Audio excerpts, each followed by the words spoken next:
involved in an initial attack in about 100 targets. On about 100 targets, two security officials said the country's Mossad spy agency was also able to position explosive drones inside Iran ahead of time and then activate them to target missiles launchers at an Iranian base near Tehran. They said Israel had also smuggled precision weapons into central Iran, as well as strike systems on vehicles, which were activated as the attack began to hit Iranian air defenses. The officials spoke on condition of anonymity to discuss the highly secretive mission, and it was not possible to independently confirm their claims. There was no official comment. The Israeli attack hit several sites, including Iran's main nuclear enrichment facility at Natanz with an X, with a Z, Tanks, where black smoke could be seen rising into the air. Later in the morning, Israel said it had also destroyed dozens of radar installations and surface-to-air missile launchers in western Iran. Israel military spokesman, Brigadier General Efi Defrin, said Israel has significantly damaged Natanz and that the operation was still in the beginning. Among those killed were three of Iran's top military leaders, one who oversaw the entire armed forces, General Mohammad Bagheri, one who led the paramilitary Revolutionary Guard, General Hossein Salami, and another who ran the Guard ballistic missile program, General Amir al-Hajizadeh. Iran confirmed all three deaths, which were a significant blow to Tehran's governing theocracy, and will contemplate efforts to retaliate against Israel. Right? Here you know. There's a point I was trying to make. You hear America getting involved in that. But all the war we to get anything with Venezuela somehow there and studying that America could get in. Right now, I think America that back and all happening with Iran and Iraq. You think America have we to study down here with anything with Venezuela? That is why we have to drink pretty cool diplomacy and keep peace in the CARICOM space and in Central America, you call around there, them other countries and it. Because bacchanal happening up so and everybody go be thinking for themselves. They ain't gonna have time with no 1.5 million people to come to do nothing. They're talking about nuclear weapon and drone and all them bacchanal up there right now. So tell Chuff, talk with the Venezuelan ambassador, and we work out thing right. We want peace. Let me continue. So, war ain't no joke. It ain't no video game. So I'm seeing that they're saying that no confirmed date for the opening of the Tobago airport. And I just give an opinion here, the way I see the finance secretary getting on in terms of she don't mind they had to get less money. All of a sudden, they quiet, they're nice. They don't mind they had to get less money. They're not calling again. To me, like this UNC could pee in the face and tell them it's raining, and they will say, yes, lovely rain. It's yellow, you know, but it's lovely, it's raining. That's how I seen it. So me is seeing that this airport might open, and them, in the TPP, in my opinion, will just simply left it there, let rot away, because they were fighting against it in the first place, right?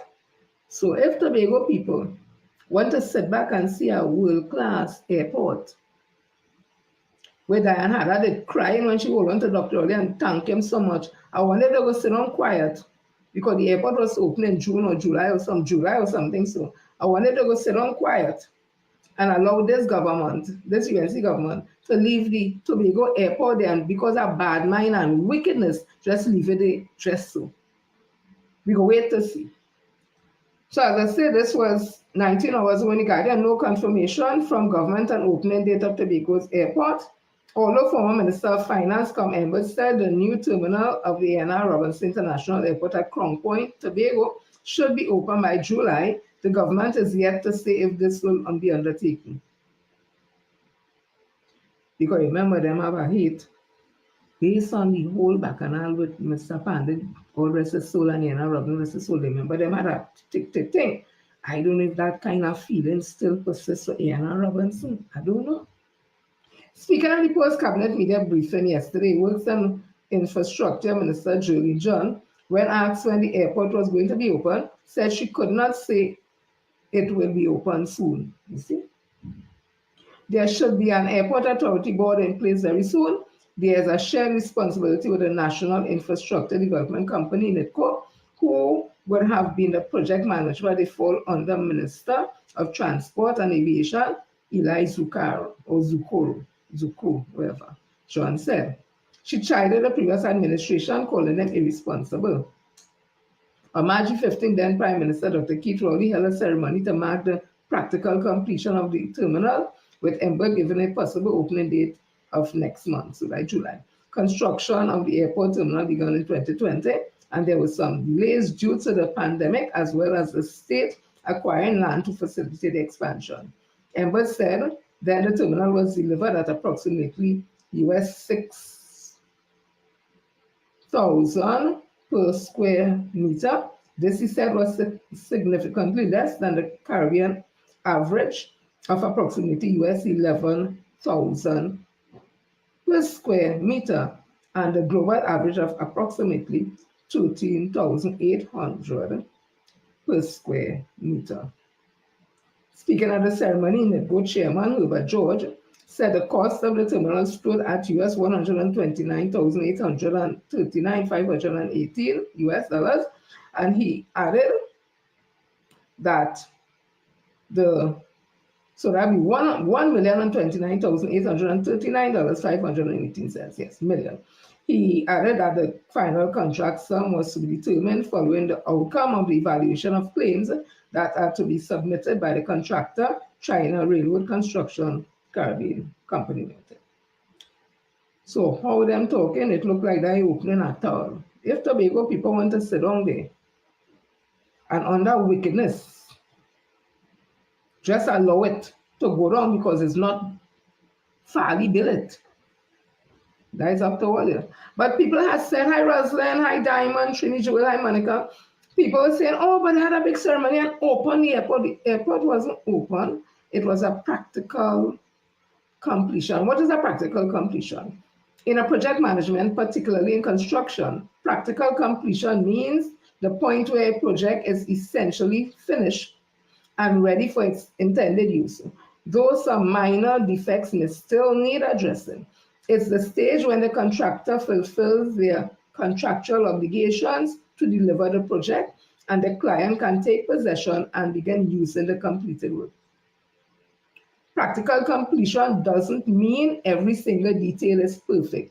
It signifies that the project is complete enough to be used for its intended purpose, with minor defects often referred to as snagging to be addressed later. The milestone often triggers contractual obligation. This milestone often triggers key contractual obligations such as releasing payment, starting the defects liability period, the time after completion when the contractor is responsible for rectifying any defects that appears, and the client's obligation to take possession.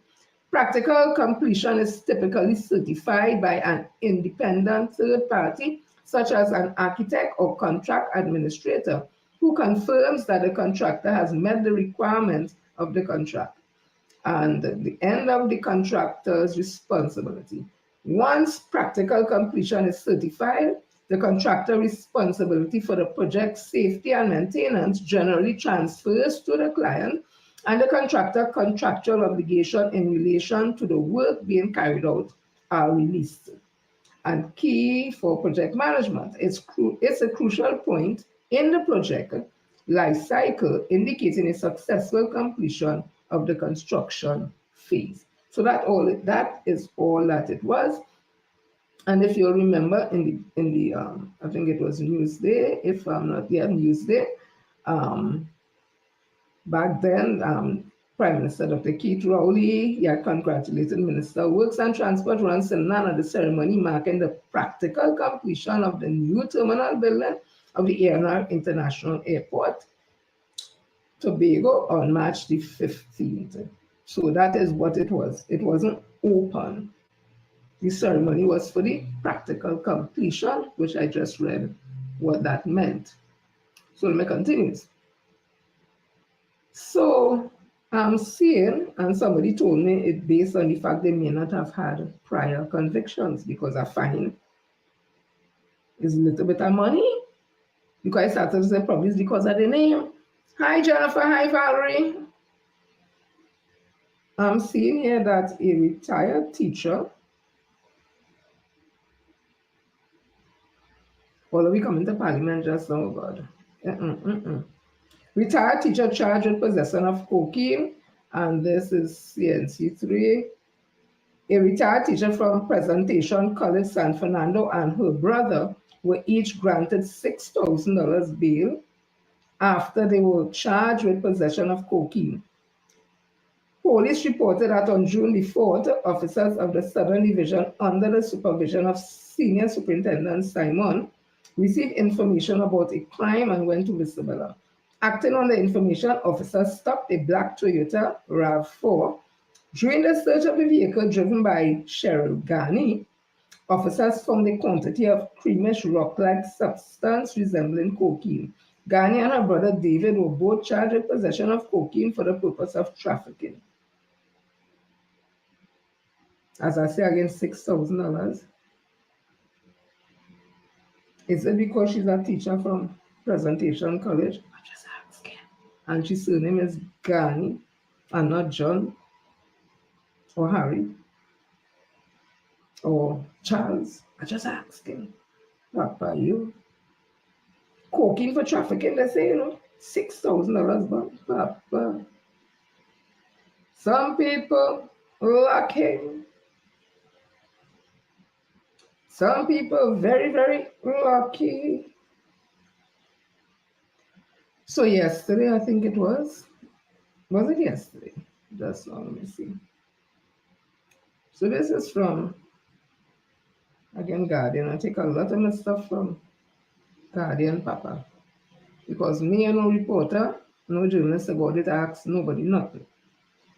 So this was in the Guardian 20 hours ago. Questions remain unanswered as PM misses post-cabinet press meeting. So yesterday, was it yesterday? Yeah, it had to be yesterday. It started late, I understand. And because it started late now, I hear it went real late to and all kind of thing. So when it finished, when it was a press briefing, I hear the Prime Minister wasn't there. I hear people saying, I don't know how true, that she had to get ready for Parliament today. So she couldn't afford to be out there late because a whole process, it is alleged, to get she ready and in ship shape to be coherent, it is alleged, to get she to talk. So she wasn't there. But she's there today. So Prime Minister Kamala Persad-Bissessar was absent from the weekly post-cabinet media briefing yesterday, the first time she has failed to chair it since taking office on May the 1st. Her absence explained by Works and Infrastructure Minister Julie John as due to a continuing cabinet meeting meant several pressing national issues went unanswered, unaddressed. Yeah, right. On such matters, such as the issue of the Venezuela impasse and Persad-Bissessar's defiant response, which was labeled as crazy by the country's Minister of Interior and Justice Diosdado Cabello, after Venezuelan President Nicolas Maduro claimed that terrorists attempted to enter Venezuela from TNT last week.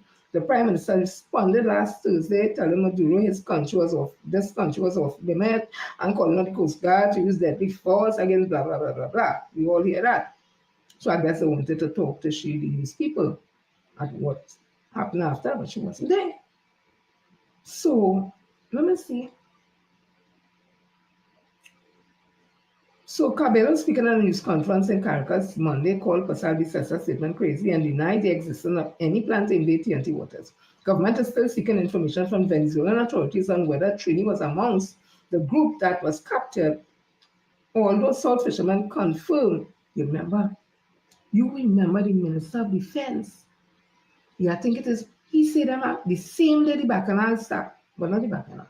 The same day that President Maduro and them say that something with Trini and something with trying to destabilize and Colombia and blah, blah, blah. You remember they said they get a report? No. And they call the man name, the Venezuela, and them name the man. The Minister of Defense, the Honorable Minister of Defense, say that they did that time they had their investigation showed they had nobody named so and something, right? You all remember that? Great. So me really don't know more on this. I ain't even know more on that because at the end of the day, Kamala was supposed to be there to answer questions. She wasn't there at all. So all them who answer and answer are not able to them. So them say they do not know the man. Well, Papa, it have a whole village. Say, them know the man. But when I read that, I said, oh, what the hell are you hearing here? Yeah, that's back around. I just seen what them say. Read that thing.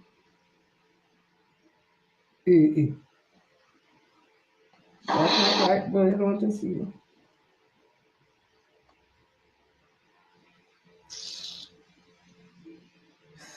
Let me see if I could find it somewhere, Papa, because I don't understand how this music come up. When I read it, I say, but what the hell?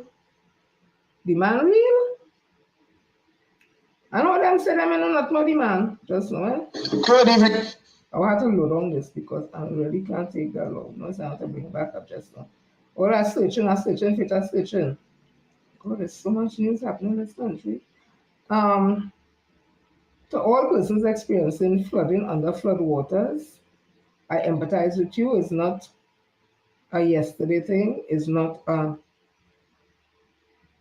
one-day thing, two-day thing. This is every year, and you hear people speak about climate change and what that does. Rising water, the ice melting fast, all that due to all the harmful elements in the air and all that. That's why people are trying to go to greener renewable gas and things like that.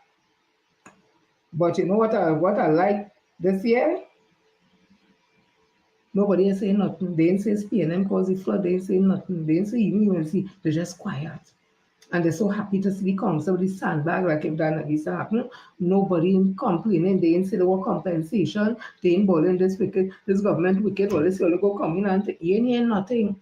Flood all over the place, all over the place. You ain't see camera pasal Bicessa on no boat where they pulling. She ain't see nothing. Everybody just quiet and everything is nice. Me, hey. So I see the armies out there doing one service. The people stranded for school and things. They go into the big truck and get them. And you know, they coming out with the corporation and thing. The councillors out there. They show me how they does work. We seen them with sandbag and people so happy. And look, Trinidadians too deceitful. Some. I tried to find this story with the man because I had it. Oh God. Hey, I want to send also from the Levy Talk the Ting family that plane that crashed in Air India that was bound for London. It killed at least 240 people Thursday. This is one of India's worst airline disasters in decades, and one man survived. So condolences to all the families who lost loved one. I hear whole family and things that, you know. Jesus, Lord, that does make me change my mind and don't want to fly nowhere, Papa. Really. Just the thought. I went to Tobago last week or before, Papa. And when that plane dropped, I say, you know what? The pilot must have was tired. I just in my mind I say, no, because that dropped down there like a maxi or go over a bump or some kind of thing, Papa. I said, oh God, oh, Jesus. I just wanted to get off. But I want to tell the pilot on there, congratulations for their hard work, keeping us safe and all that. All the joke I'm making and thing are serious, eh? Congratulations to them and thing. That work is easy. Me with that. I can't even drive a car.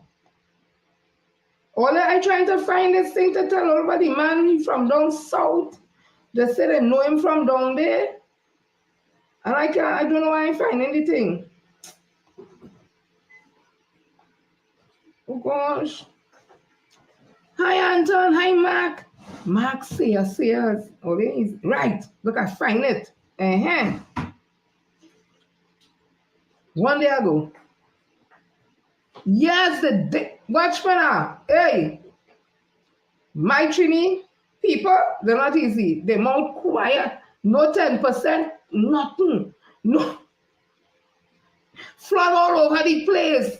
Nothing. The queen, the goddess is in office, so they will take it with a smile. They will suffer. They will suffer. Well, you know, see a bubble. They will suffer in silence because the queen, the goddess, she's on the throne. So all residents of a fishing community in South Trinidad have confirmed that a man Venezuelan authorities claim was part of a group allegedly caught plotting to destabilize the government is indeed Trinidadian. However, they are still in disbelief that he could be part of such a plot. The man identified as Gis Kendall Geron by Venezuelan Justice Minister Diosdado Cabello, me in Spanish, right? Me, he go father, mother, nothing. Is originally from Gibbs Trace, Claxton Bay, but residents said he had been living in the Otahiti Bay area before reportedly leaving for Venezuela 2 years ago. However, during a visit by Guardian Media yesterday, locals who knew him by the nickname Ambrose and Kendall Gibbs said the allegation being made against him do not align with the man they remember. No, the man ain't wrong. Only for 2 years in Venezuela, so they talking about a man already know. Or they don't know what that man went through all them time. I'm not saying he's a man, I just saying. Or didn't see the man for 2 years. He was living in Venezuela. He, based on what them say, he is normal, he is no terrorist. One fisherman told Guardian Media, shaking his head. Another man said to be close to Geron laughed off the claim made on Venezuelan state television. Kendall don't have that kind of rank. He not into that, he said. At Otahiti Bay, however, those who knew Geron said he was shady.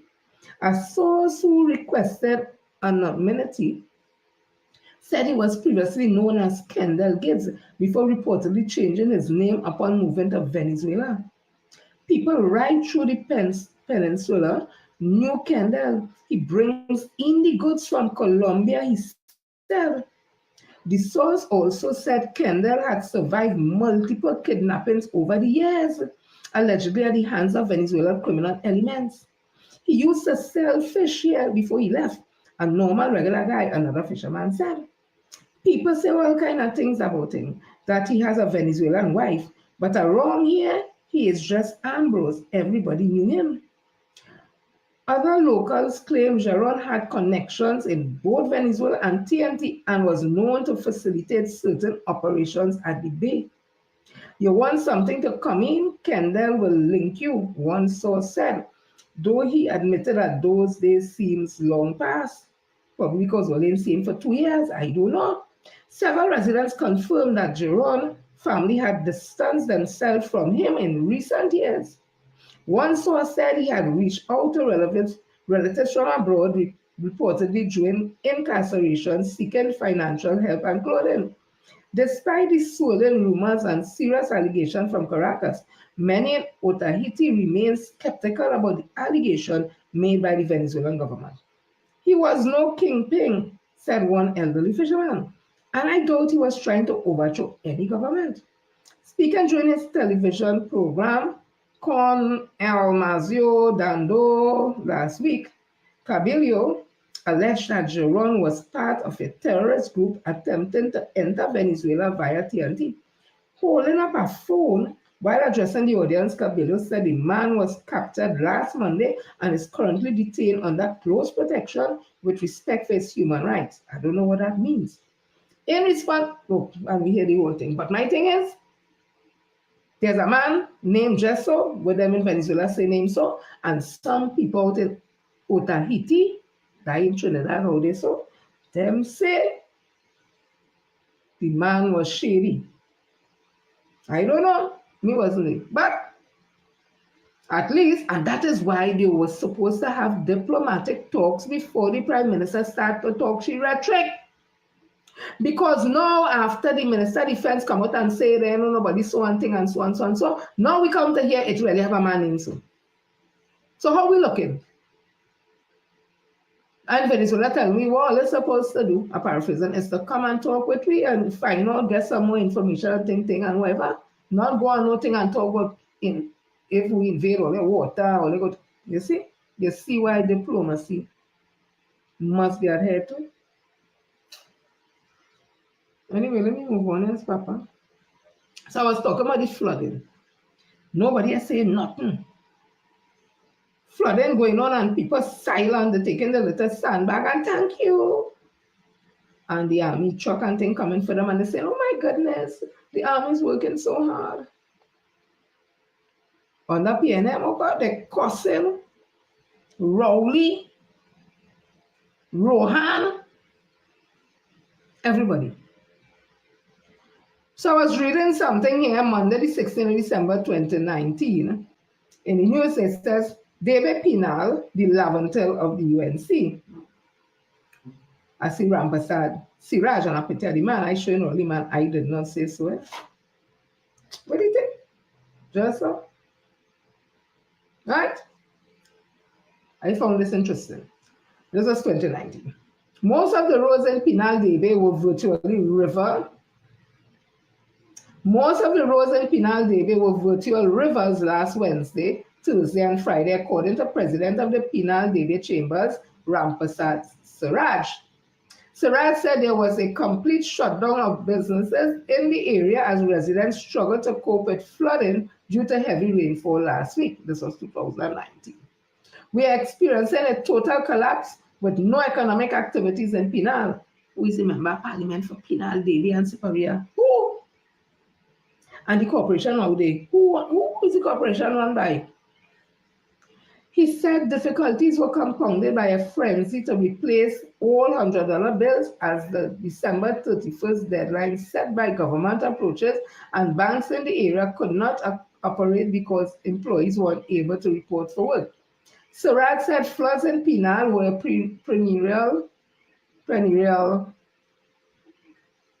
perennial problem since residents and business people were in the habit of building everywhere. I tell you already, it has words that's giving trouble to pronounce, me and feeling no shame. If I pronounce it after I go and learn it, that's how we learn. Me and know everything. Despite what some people say, right? There are businessmen who have diverted water courses and there are businessmen who have diverted water courses. That's up in Pinal Debe Corporation up there. There are businessmen who have diverted water courses and converted natural water courses into box drains. They do not have substantial backfilling. And if they are getting town and country approvals, the question remains, are these people complying with national legislation? If they are not complying, then who are issuing these certificates and who should be held accountable? And upset Siraj, whose home was hit by the floods, said the Pinal Debe Corporation issued notices to a number of businesses on the matter of illegal structures, but people continue to build without regard for the law. You hear who he write to? Pinal Debe Corporation run by who? Not the UNC. Who constituency is that? Not the current Prime Minister was a member. Okay, the opposition leader at the time. Siraj said a corporation did a survey on the land in Pinal and found several businesses that broke the law, but nothing was done about it. We are the Pinal Debe area. We of the Pinal Debe area demand good governance, transparency, and accountability.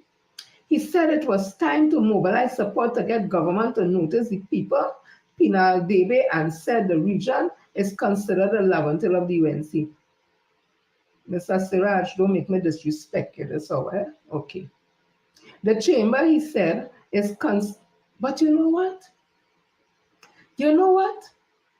Let me look at it in a different way. They say that the people in Laventille suffering and they're hungry and they have nothing ever. So you're now admitting the people up in Pinal, they're suffering and they're hungry and they have nothing. And the UNC didn't get them nothing. The member parliament didn't get them nothing. So I'm taking it that way. Okay. All right. The chamber said he is concerned about the lack of interest shown by the members of parliament. Who is the members of parliament? For the Napoleon Old East and West Napoleon Siparia. Hey, that was Rodney Charles, Kamala Prasad Bisesa, and somebody else. David Lee. Lee, I think so. Siraj claimed councillors for those areas were inactive and wondered why they were not mobilizing people to protest in front of the parliament to highlight their issues. Greenvale, Siraj said, as up the side, had one flood and the people were ready to protest. It was a strong PNM area and they were able to fix the problem. Retention ponds and pumps working in many areas. Our MPs are paid to work in the interest of the people, and if the government is not listening, then mobilize and protest. I want to tell Mr. Siraj, if I remember it correctly, those pumps and everything were already built and already done under the UNC PP government. I think it has something to do with they didn't tone it on or some kind of bacchanal. So it wasn't at the PNM because it was a stronghold running. They had to go in and fix it because the pumps was there and they didn't understand why the whole place will flood because there is like a little basin. They had everything in place. But it was alleged the PP government didn't turn on the pump or something, and that caused the whole bacchanal. Anyway, let me continue. The Penal David Chamber, he said, has been involved in giving hampers time and time again, but the time has come to put an end to flooding by triggering the bigger problem. Well, I hope all the problems done. I hope flooding done. All the Queen Day, all the Goddess Day, all the God Day, it go done now. This problem needs to be addressed at the national level and local level. At the local level, we see little done by the MPs, that is so up on that side, and councillors at the national level. We see the government has no regard for the people of the South. It's not the people of the government, the PNM government didn't have no regard for the people of the South. All of the MPs and all of the councillors and them didn't have no regard, because when the past government had asked the councillors to come to a conference to talk about the local government reform, how it go work, Kamala Prasad Bisesa, who is the member of parliament for David Pinal, Siparia and all that, she told none of the councillors don't go. So who didn't care about all that? It certainly wasn't the PNM. Because we have a saying that say the PNM does invest too much in UNC and thing areas. We just say that so. Just saying. That's a talk. I'm reading much more this one, but I just wanted to bring this back to all you. The flooding problem is twofold. He said you can't prevent God's work, but the man-made problems of blocking waterways and neglect to people must come to an end. So you see who have the place flooding? Or they see for themselves, right? Probably that's why they say nothing. I don't know, but under PNM, they talk. There was talk and there's talk and they talk, but now nothing. No talk, nothing, everything nice. They will suffer in silence. It's only PNM that said democracy, everybody, dog and the pat and the rat and the parrot, everything that's out. Let me continue, yes, Papa. So, that situation with the Venezuela thing, it has not, is not over as yet. It has stuff still happening. And people are writing on it, people who have experience in those areas of diplomacy and things, they're still talking about it. I saw this, and this is from, I think it's Wayne Kubal Singh. It's Friday, the 13th of June, 2025. Let me see if I could get through it very quickly. Hi, Helen Rojas from Pleasantville. Hi, Sarah. Hi, Jillian and Anton Kendall. Trinidad and Tobago and Venezuela grew up together, geologically, biologically, and culturally. Deep veins of oil connects our rocks and soil. Our density specialized biota owes its origin to the Orinoco Delta. It is from Venezuela that Otonoid man, Saladoid man, Barrancoid man, who got Dr. Kubala, all those big words, boy, Aquanoid, over thousands of years, crossed into Trinidad to people the oldest settled islands in the Caribbean, Ari Burmut. So he's speaking about those old ancient men of the time, so the Solidars and all who into that will know, right? Who into sociology and anthropology and them thing, right? Me into that. I too grew up in Venezuela. Growing up on a hill in Claxon, I lived next to the Hearns. We call them the white man and white lady. They own a jukebox, a relic from Club Bamboo in San Fernando, which they owned during World War II. Sometimes their old customers wandered by. Amongst them was Serrano, as red as a bottle of Corria's Spanish wine. From him, I first heard the sing-song rattle of the Spanish tongue. He was Venezuelan. My former Napoleon College Spanish teacher, Mr. Victor Corvan, gave meaning to the rattle. In Form 6, I thought I had enough Spanish to flee to Venezuela. I had spent my time in the college library reading. Not studying my subjects, I could not face failing my exams. Venezuela was my escape. When I reached Caracas in a government bus, it was dark. Spooky, the hurly-burly sea tossed and boats anchored close to the shore. I had imagined a different picture, and I was penniless. I spent the night in a ditch, surveyed the snoring bison or bison behind a barbed wire fence, and returned home the following day to face relief parents and eventually economics, geography, and history. Oh, he has a flair for writing, Papa. 10 years later, I met my wife, Dr. Sylvia Muddy, a UWI lecturer. We were attending a Calypso symposium at UWI. She was telling the anthropologist, J.D. Elder, that she knew of Calypsos with Venezuelan influence. Her father had lived in Venezuela. One of her Spanish supervisors in Spain had called her La Bandera de Español in Latin America. She was researching the Trinidad Venezolanos, that was she was studying. We visited the valleys of the northern range, Lupino, Cora, Mon Lacroix, Brazo Seco, Mondo, Nevio, in the central range and in South Rio Claro. All they get in history here, Papa.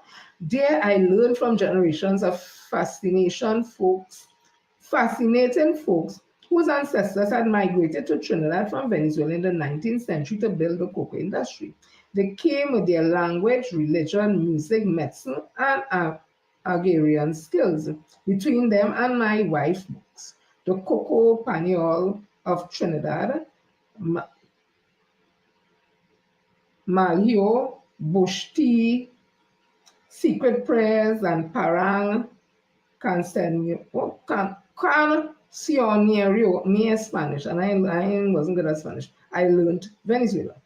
Our national dim grasp of geopolitical surroundings is historical. There's a part I want you to hear. They came with the language, the religion, the music, the medicine, the American skills, everything. The only people who come here with all of them things is the African people. You know why? Because they kidnap we from where we had all them things and bring we to a foreign land and take away everything from we. I continues. Our nation's dim grasp of its geopolitical surrounding is historical. Venezuela is run by a revolutionary government. The Bolivarian Republic of Venezuela has broken its historical alignment with the West/Western Europe, that is, the global imperialists.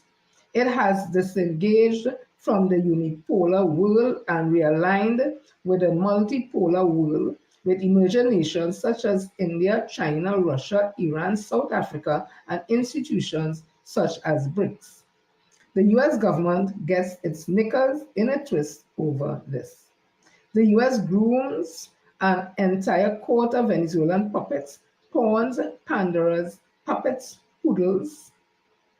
He said puppets 2 times, Venezuelan puppets, right? So one is Venezuelan puppets and the other is just puppets, poodles, to retake Venezuela, to incite internal rebellion, to facilitate infiltration. It has frozen Venezuelan assets in US banks, sanctioned businesses and political officers of the republic. It is anxious to get its hands back on the planet's largest proven crude oil reserves, over 3 billion barrels. Our Prime Minister, that is Kamala Persaud-Bissessar, seems to have enjoined the US. He, Dr. Rowley, and Young have to answer to US authorities regarding their dealings with narco trafficking Maduro. That is what he said Kamala said. Who told Mrs. Kamala Persaud-Bissessar the Venezuelan president was a narco trafficker? Does she, seasoned attorney, have evidence of this? Or is she parroting CNN, BBC, the Western mainstream global media? In early May, the Prime Minister declared the dragon is dead. What gives the Prime Minister, like Kamala Persaud-Bissessar, the liberty to so willy-nilly scuttle a potentially lucrative deal, especially given her government's self-admitted fiscal difficulties? To so casually concede to Marco Rubio and his license regime? No single government has the legal authority to sanction another. This right has been designated to the United Nations, a collective body, and how could you claim license over territorial jurisdiction over which you have no lease, ownership, or legal right? Attacking Caracas on the strength of US power is short-sighted. Attacking Dragon is self-defeating. The Dragon field is not MCS field. It is a TCF field, meaning it's trillions and trillions, right? A trillion cubic feet of gas is equivalent to 172 million barrels of oil. The OFAC license is not for 5 years.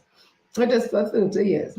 Renege on trying on legal and diplomatic engagement with Caracas and Washington is reckless. And gun-talking Venezuela, some of whose ancestors were slaughtered here ethnically, cleansed from these islands, is neither civil nor nice. Caracas is concerned that Trinidad territory might be used by the imperialists to infiltrate the Bolivarian Republic, or that neighboring leader becomes pawn in the US to target the revolution. On June the 5th, the Prime Minister declared, "We stand solidly with American government on the issues concerning Venezuela." That will not change. You mean you support Trump and Rubio for cutting our nation's proverbial economic throat? It is disturbing to see Kamala Persaud-Bissessar for the PM so blithely and exhilaratingly take the wrong side of history, the side of imperialism, unipolarity, and actions against our nation and against neutrality, non-alignment, and our economy. So it was a little lengthy, but it had a lot of history in it also, but it shows you again the seriousness of the things that Kamala Persaud-Bissessar said and the implication for our country. And as Dr. Kubla Singh said, Venezuela has trillions cubics, whatever, of gas. We have issues with our gas reserve. It is depleting quickly. They are our neighbors just 6 miles or so apart. And another sovereign country has put sanction on them and whatever. And they can't get the money, the resources, and to get to do business in Venezuela, you have to get a license from them. So basically, Dr. Kubla Singh is saying, how fair is that? So, and aligning us with America, who has done that, will not enhance anything for us. It could put us in even more danger. And then you see the war in Iraq and Iran and all that. So we need to be very, very circumspect in the way we treat things and let diplomacy take the lead. That's just my opinion. So let me continue. Um, I'm seeing, hi Yasid Mohammed, black man captured black man and sold to white man. Yasid Mohammed, don't come here with your rhetoric now, please. Because in India, it had Indian, where your ancestors come from, Yasid, they had Indians who were fooling Indians and getting them on the ship to come Trinidad. They give them a fancy name, they give them the name Indian agent. Right? And at the end of the day, they are human beings. There are some African people who look like me, who intentions are good. Just as it have Indian people who probably look like you, the intentions are good, and Syrian and Chinese, and it's a human thing. But to come and just basically say black man sell black man, no black man and sell over how much millions of African people into enslavement. Don't come with that rhetoric and foolishness. This is not long time days and all. They ain't going to come with them kind of talk to make we feel bad to say, oh, we sell, we own, you know. Because right here in Trinidad and Tobago, Indians do Indian thing, Africans do Indian thing. It's a human thing. But it was the enslavers or the Europeans who were uncivilized. Before we taught them civil to be civil, they were living in caves, crawling on their hands and knees, eating the food raw. They didn't know nothing about astrology, biology, medicine. So it's nothing. The central learning was Africa, where me ancestors come from, sir. So that rhetoric where black people sell black people, leave that to people who don't know the history. Yeah?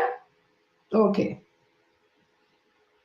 And while you all got a hand up when you all came here, because you all came on a free will, most of you all, because whether or not they did full or not, all they wanted to get out of India.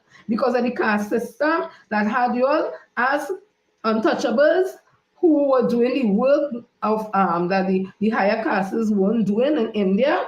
You know, the Brahmin and the Kashite, and I mightn't pronounce it proper, but you know what I'm talking about, so if you know your history. And the Dalits and the untouchables, they were doing the work, taking up body fluids and things from the ground, so they were cleaning cesspit with hand, cleaning the road of filth, dealing with soil material and that kind of thing. That's the work that they were doing. And the Brahmins and they didn't want the shadow of a Dalit to fall on them because it would be taboo, so they couldn't even go to temple, nothing at all. They had to sit to the outside and they pack the temple with stone or so that they can even come close to it. That's how much they didn't want the shadow of the Dalit to fall on them because of this thinking it will bring bad luck and all that kind of thing. So that is what your ancestors still ran from India. And I'm happy that they did it, because if they did not, they may have still been in India and still be under the inhumane caste system. And again, it was the Europeans and them, the slave masters, who they seem to love so much.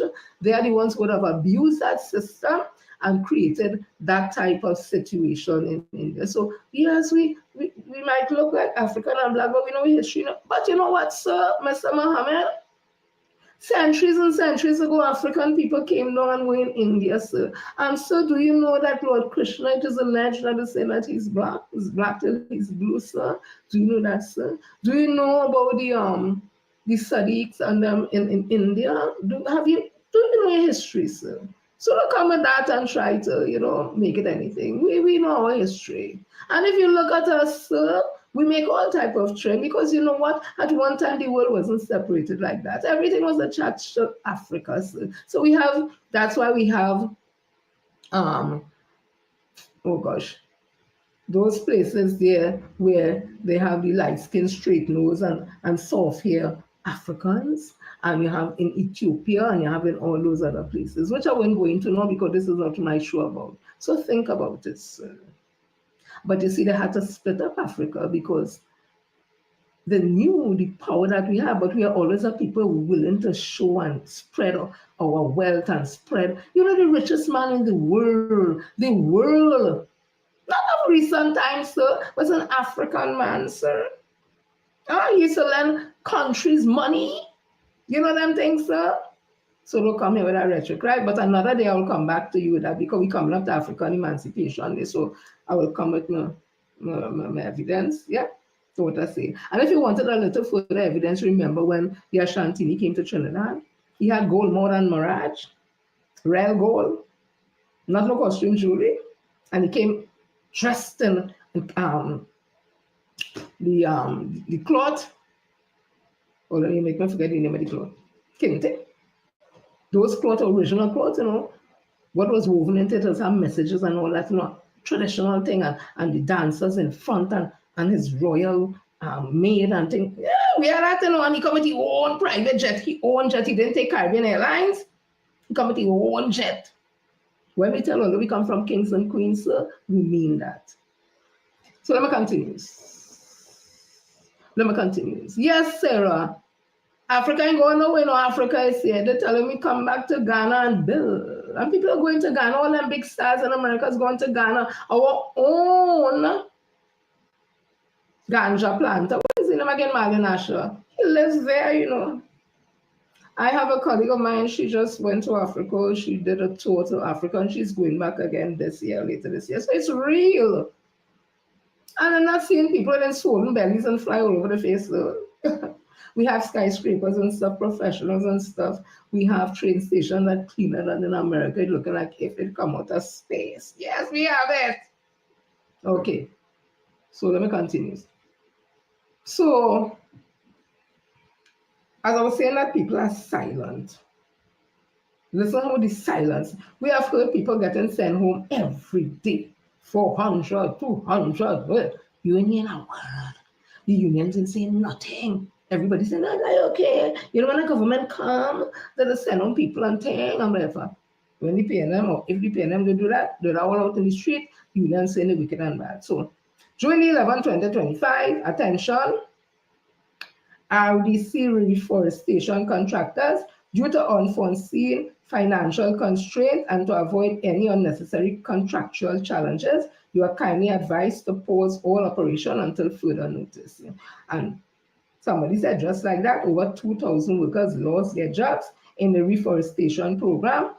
And they went on to say some other stuff. So some single mothers now who have no salary, the same single mothers who they say they want to, they so care about, that kind of thing. And breadwinners, I would thought like did all that. But you ain't hearing a word from the unions. Because them is the interest, them want to be employers. Them don't have time to with no employee, them big. Listen to this young lady here. Public officers will listen to she because I have been saying out with my cameras and them a long time and they cost me, they love to cost me, and then they just have to stay silent after when the information come right there to support what I've been saying. So listen to this lady and this is where we at.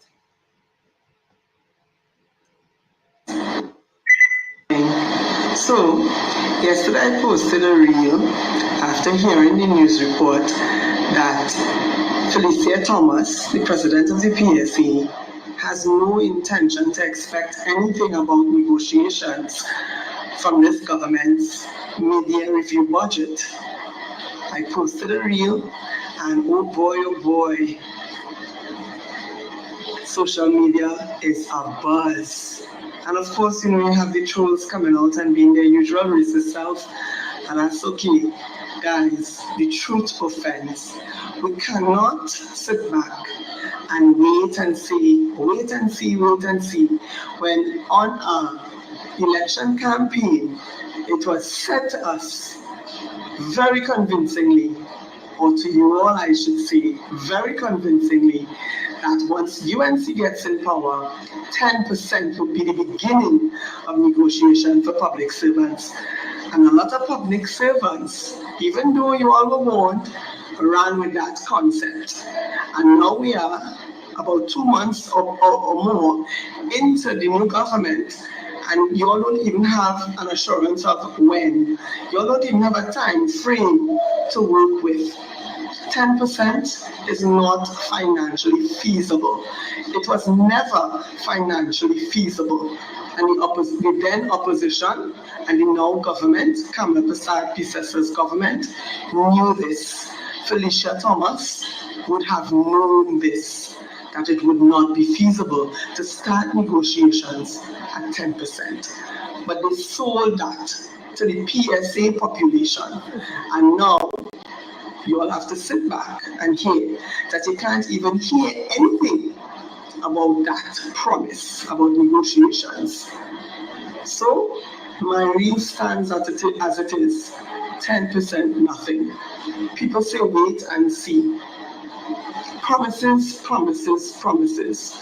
The old people say a promise is a comforter, a fool.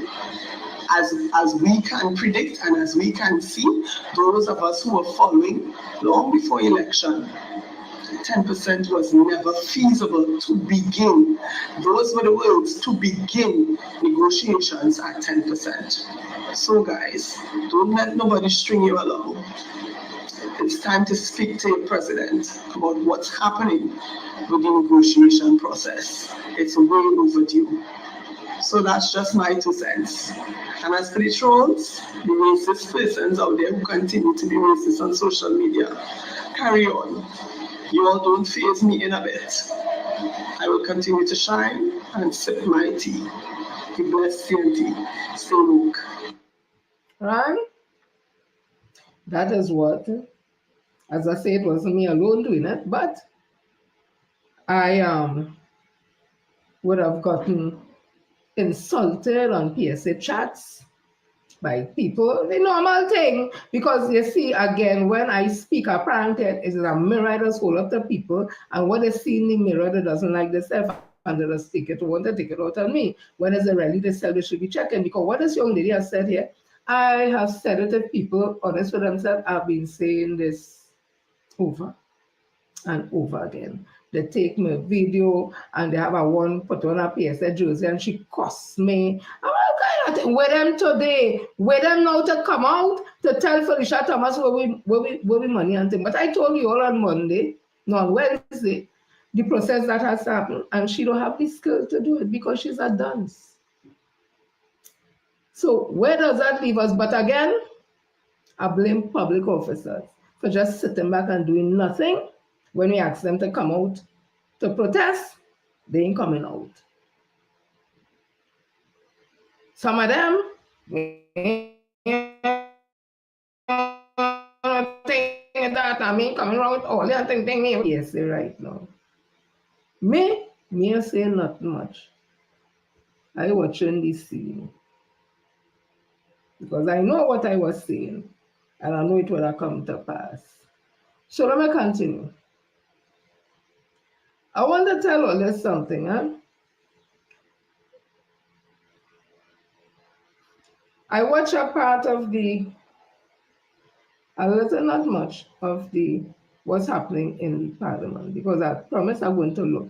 But I was doing some work, as I say, and then by the time I remember, I put on MP Scotland was kind of wrapping up. And then you had, oh gosh, the Attorney General, John Jeremy, Lord have mercy.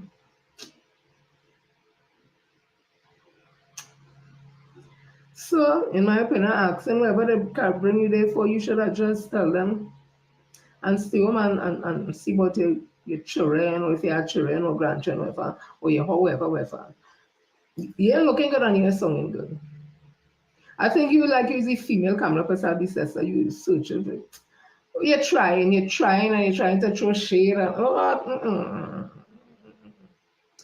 God, and then after I heard MP Roger Alexander, the Minister of Homeland Security, I think it is. MP, Minister, in fact, Minister of Homeland Security, Honorable Roger Alexander. There's nothing to feel bad about that you can't read properly and you don't know how to. You sound as if you were first primer. You could learn. I hope that you will take the opportunity now that you have put yourself in the political space this way to get a coach to help you with public speaking and that. And me ain't a big public speaker, but only understand what I'm talking about. You are a minister. You are a minister who there's a whole new ministry created for you with a permanent section and staff. While you are not the person to give directions to the public officers, You bring policies from the government, the cabinet, to be implemented, and you have to interface with the permanent secretaries. You may have to travel the globe to speak on behalf of our security system.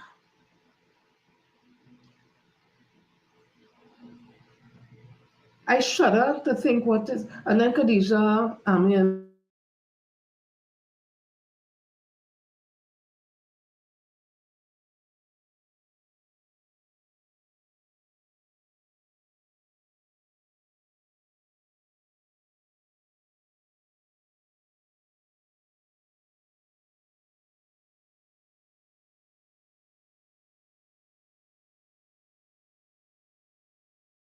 up in man thing by lead him and they talk. Go. It's not too late. You could do it, and I could see probably next 2 years, 3 years that when we see, say, hey, look how he says so, look how he says so. No. If you continue so, I'm not able. So that's as much as I see, and then I saw the Minister of Health. Okay.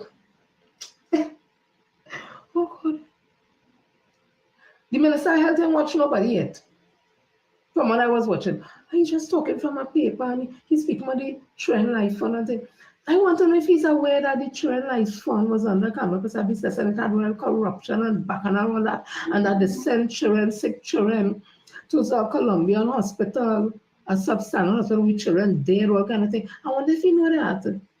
I wonder if you know that people wasn't getting on and who was to put money in it and they wasn't putting money and whatever money was there, somebody was in charge of it, like the TV money. And I wonder if the illustrious Minister of Health know anything about the history of the Children Life Fund. I think he should go read it. I feel to go through that now. It's too much. But so that is what I saw. I didn't see the opposition leader say anything. I promised to listen to how she speaks, how she carries it. I just see silence, they throw in jab and she's very silent. So I guess she has already said she's not running behind every can, that kind of thing. I don't know. And I don't know, she just sit down and take insult through and go study that. And I don't know, but Mr. Scotland, he bring it, he has the experience, and I think, common birth, he has the experience, we expect that, but I didn't hear any other speakers, right? So then continues. But what I see, I'm not able. I still stressed. So let me go on some PNM business, because you know what? We want the PNM. You see, somebody tell me, Lacram was the health minister back then. Oh, right, great. Thank you, Scotty. So, you see, my member of Parliament always on point, I said, I'm not saying that, Donna, you're too bad. Who tell you to say them thing? So, my conversation will be on the People's National Movement is for a reason, because I want the People's National Movement to be strong, I want them to be ready, I want them to be fierce. They don't have to be, quote unquote, they love this word, arrogant. I see assertiveness. I don't see arrogance. I see assertiveness. But they have a problem with arrogance, and I don't see it, right? But I want them to be ready, because 13 of them, so what I see there today, Jesus, Lord have mercy. You have to take valiant to deal with them people. But anyways, I want the PNM to be strong. I want the PNM to be strong. Strong is for gas, we talking. I want the PNM to be strong. I sure when she talking now, they will start to try how she say is PNM children fighting in school. Them just open up themselves for unnecessary punctual them.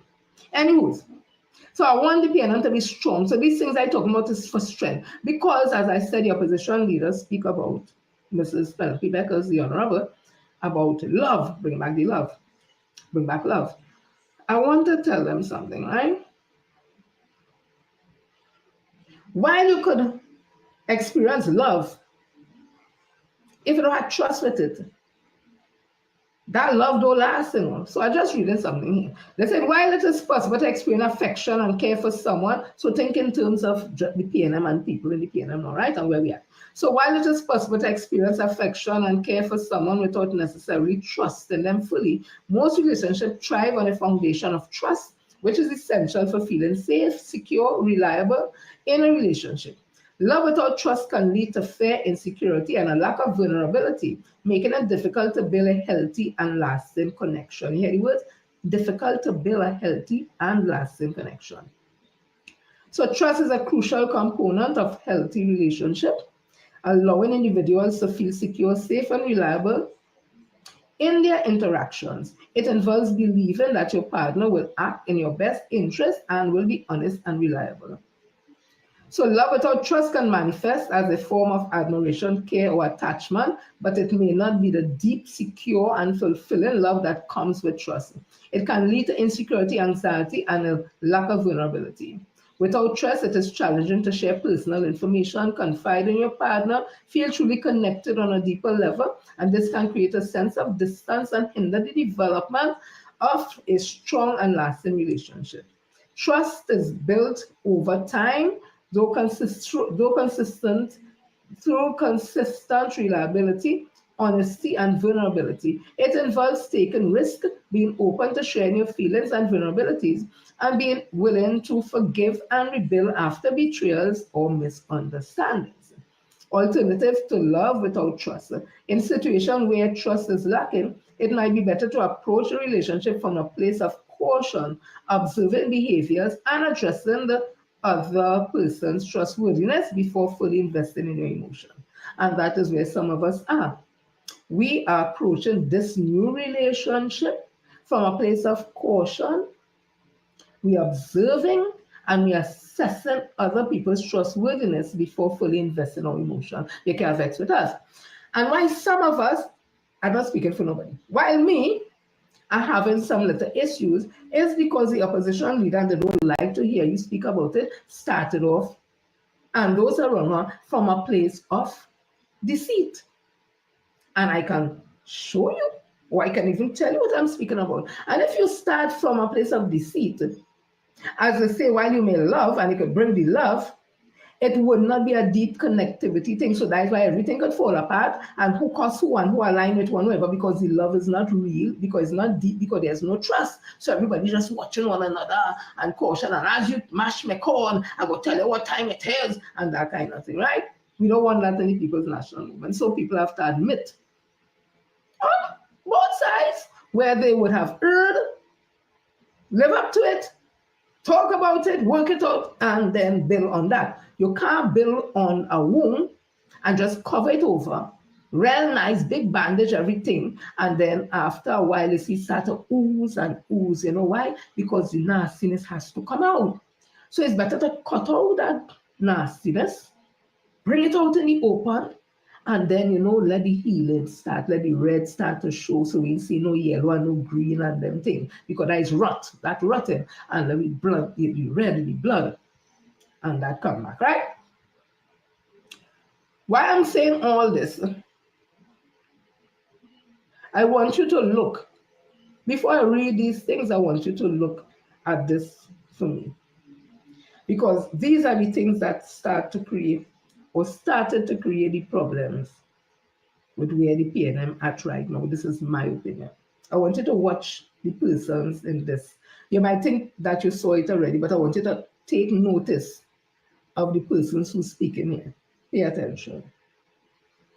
This is a heartfelt thank you. It's very good.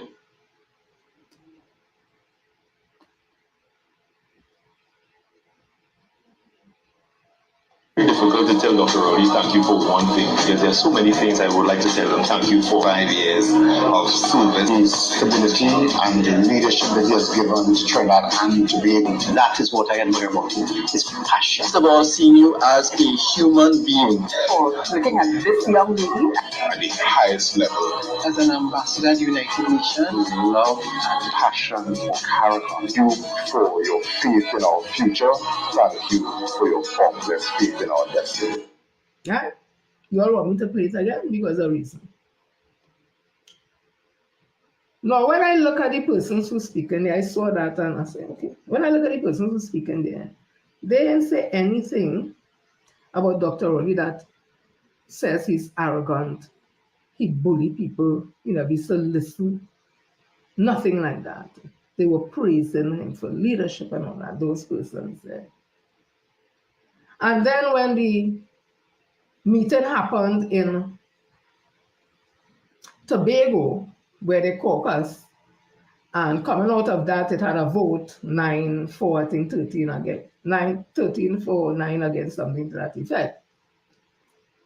We saw a list being put up, and if it was a vote, it means the person who got the most votes is the one who they would be chosen to, after Dr. Ali stepped down as the Prime Minister, to carry on until an election.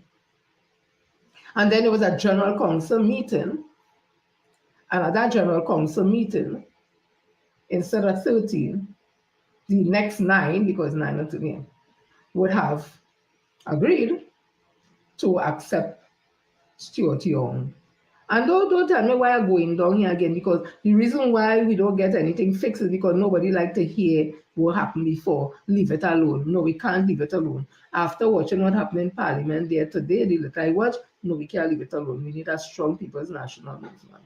So I can't leave that alone. So as I say, and everybody felt, whether they didn't like the decision or not, okay, we're going forward with this decision, Stuart Young.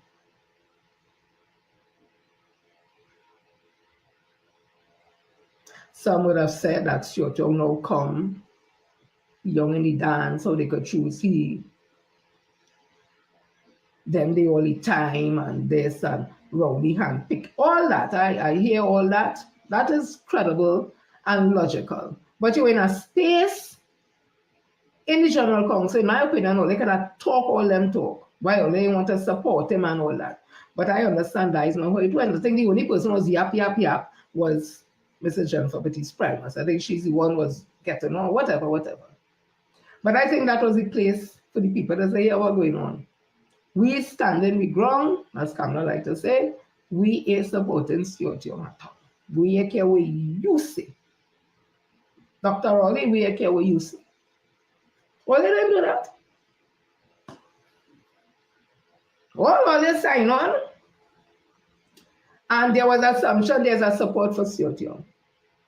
And then the election was called, and as I say again, don't tell me nothing because they called the election early. Why PNM lost? PNM machinery and PNM people in the internal, who in the Central X and all over, General Council, wherever, knew 2025 is the election year, and they could call anytime. So they were to be in preparation since 2024 and even before that. So calling the election early is saying nothing. That's not no main factor, whatever.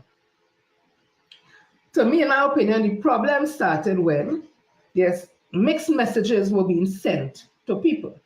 Because here you have you all on stage with Stuart Young and all, they be talking on the party, the meetings all over, and when they're talking the PNM thing. But then now, there are conversations we're hearing and people don't want to admit it. All the people calling and saying, yes, it happened. They're going to certain communities and talking to certain people and telling them, don't vote for PNM. And making Stuart Young the issue because he's a Chinese and they want to bring Chinese man to Ting and the Chinese people this and what about we? PNM is an African party and that kind of thing. Those are conversations happening. So let's start to confuse the mind of the PNM supporters who already had the problems with the PNM since 2015 or whatever. So they just added something more and they just say, I ain't voting. Me ain't care what happened. Don't tell me them things didn't happen. Because all it needed when you listen to Dominic Romaine, MP Romaine, 15, all it needed is over the 9 seats we lost, 15,008 votes.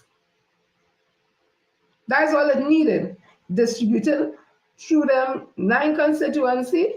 And he said, even if we had lost St. Joseph, the government will be back in office today. It didn't need 100-something thousand votes. It would have appreciated it, but it needed 15,008 votes. And that's what we just do, deal with data. So the point I'm making is this. All those things are factors in people's mind. It is still there because it's not years ago it happened. The election was just April the 20th. We know in June. It isn't even 2 months yet. The Tobago situation was just last year. laid down last year, so it's still there. And then we have coming out of that now, when the PNM lost the election and we had 13 members of parliament, the now opposition leader and political leader, because she's going up unopposed,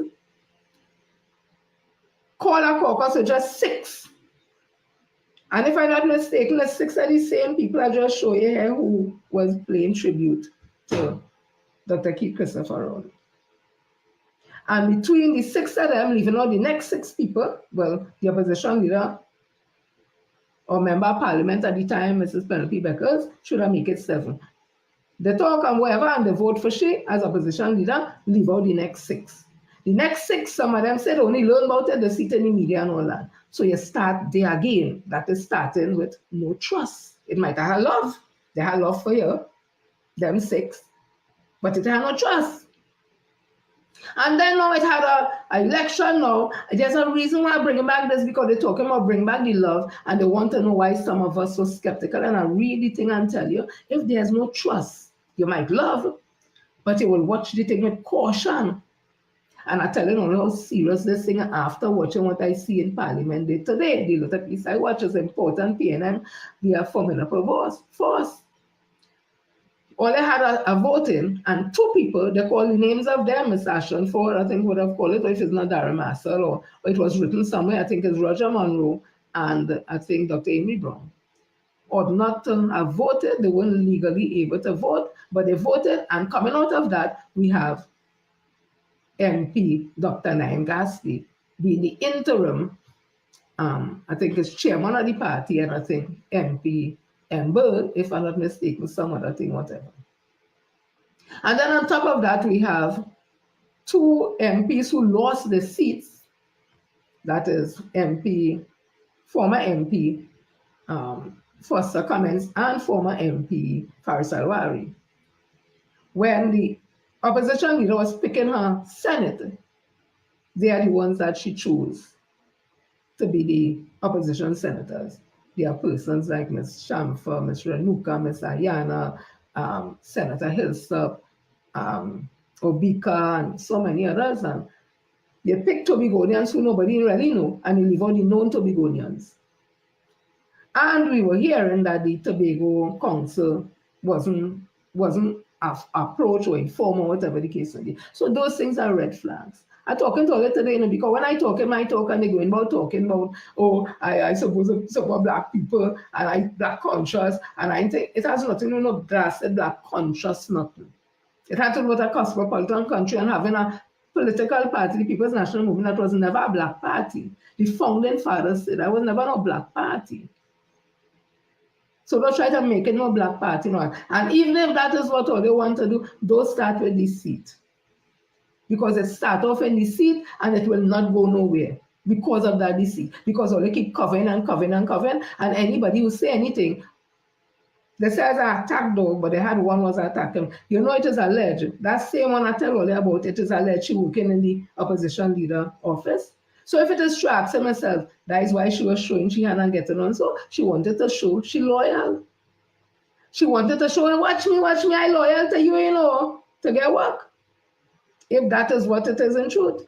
So that's what I'm saying. Is this love that they want to bring back on the surface thing? Because as I say, you could love without trust, you know. But once it had love without trust, nothing is working, you know. And as far as I see, them, they have no trust between them. So how that going to work? There is no trust. I could put my pot on the fire with that conversation. You know, I could say that and say with like a 100% certainty how the opposition leader became the opposition leader. They could never have trust between them if that is how it go down. Going up in Dominic Romain's constituency, after telling him that he would officiate because he's a member of parliament there, and somebody else officiated instead, and nobody mentioned the opposition, the MP for Dominic Romain. Is that trust? I just ask you all, you know. So having said that, let me read a couple of things here to bring back your mind to something. And somebody said on fire when we're talking about Black history, That's just off the top of my head. Let me get my things together because I didn't come to talk that today, and I will come back to Mr. Yasir Mohammed. We will talk India, we go talk Africa, right? And let people be real again. It's about being real. Loving your culture, loving your history, despite how negative it may be. And I could tell you something, African people of today, it's not the African people as some of them long time did frightened and afraid to talk about Africa. It are plenty people now traveling the globe and going to Africa and coming back and telling you how beautiful it is. Some of the biggest skyscrapers in the world. If it have poverty, of course, just like any other country, you go in the rural areas. But if you go to Africa, why would you go in the rural areas? You have family out there. And to make my point drive home more, Mrs. Prasad Sasa went back to India. She never been back since to see her family from Bihar. Bihar is a known state for Dalits, a very, very poor state. She never went back after. The conversation about her being a Brahmin, Mr. Panda himself say Brahmin by boat. So I saying after he, Brahmin what? So let me read this from some archives to you all just now.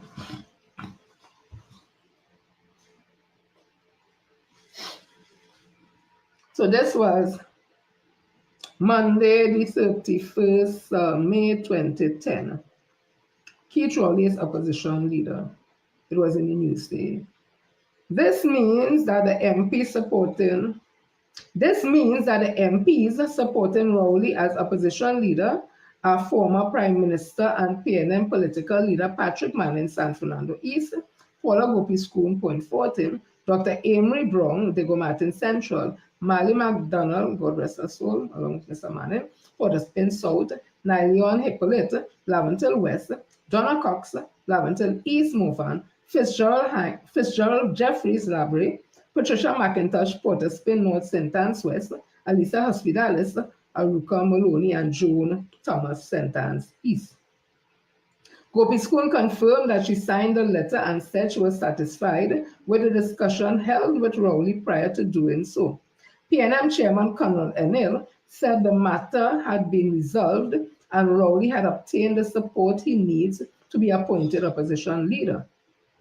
Rowley told Newsday that Manning and the other 10 PNM MPs have signed a letter expressing their support for him as opposition leader. Section 83(2) of the Constitution states, the president shall, if the person concerned is willing to be appointed, appoint as leader of the opposition the member of the House of Representatives who, in his judgment, is best able to command the support of the greater number of members of the House of Representatives who do not support the government. Last Thursday, the PNM General Council advised its MPs in the House to accept a recommendation from the Tobago House of Assembly Chief Secretary over London that they support Rowley as opposition leader. Rowley said a letter bearing the signatures of the MP supporting him will be dispatched to the President, George Maxwell Richards, on Tuesday. The letter will be accompanied by one from Rowley to the President indicating his willingness to serve as opposition leader. Rowley said his effectiveness, I'm reading it how I'm seeing it. Rowley said his effectiveness as opposition leader of the PNM as an opposition would not be diminished by the war of words which took place between Manning and himself over Udicut while the PNM was in government. What I did was in keeping with my oath of office as a member of parliament. I did my job to the best of my ability. He advised new Prime Minister Kamla Prasad-Bisesa that the People's Partnership Coalition will be wasting its time trying to harass the PNM and must remember that it is now the government. Recalling that Prasad-Bisesa promised during the election campaign that her government would implement the recommendations of the inquiry report, Rowley said. They now have the opportunity to demonstrate the good governance of which they speak.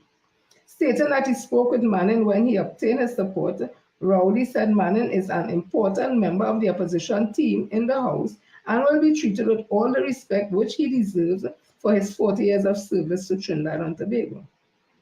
Persabi Sesta provided Manning with security and a vehicle after PNM supporters heckled him as he left Balize House on Thursday after submitting his resignation as PNM leader.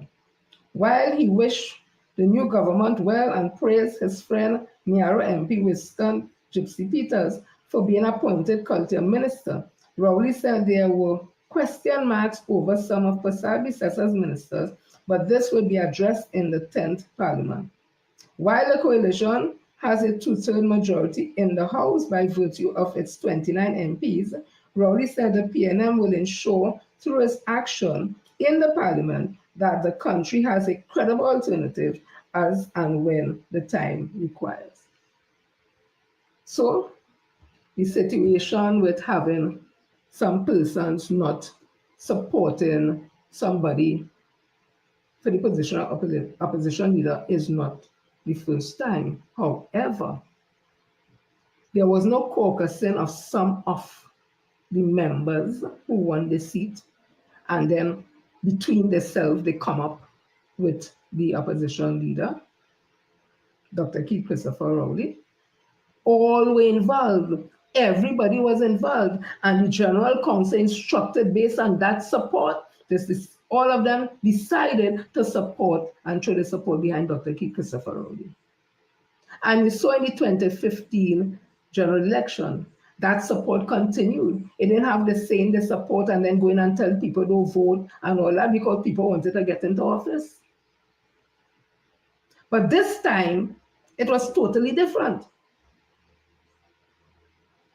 Let me read something else again.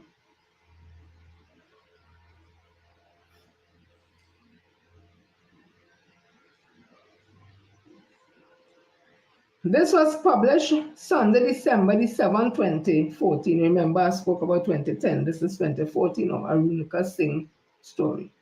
People's National Movement leader Dr. Keith Rowley is moving quickly and quietly to put out several small fires within the party. The latest being his own tussle with former leader Patrick Manning. The party's General Secretary Aslan Ford said that Rowley only yesterday received a formal statement by Manning, which was posted earlier on his social media page. Ford detailed a component of the PNM's constitution, which stated that nomination had to be sent to the General Secretary. Nominations for Manning's constituency had been extended to December the 22nd. While not speaking directly to the fallout between Manning and Rowley, Ford said the consequences of flouting PNM's bylaws was expulsion.